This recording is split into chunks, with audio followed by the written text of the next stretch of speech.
Hello guys, good afternoon. Ito guys ang ating mga device tools sa ating live stream. Ito po yung mga gagamitin natin. Meron po tayong microphone, then condenser. Itong condenser na to, ito yung tinatawag sa Pinas na Keymaster. Pero dito sa Saudi, ito yung Biden Q7. Yan po ang brand niya.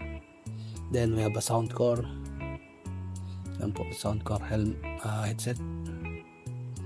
Tsaka yung mga cord na gagamitin natin, mga audio jack. Yan, video captured. Yan, mga converter ng USB. Type C to USB, ganyan. And then Type C to jack 35. Yan po. Then ang ating laptop. So yan po ang ating mga device na gagamitin natin sa paglalag. Ayan.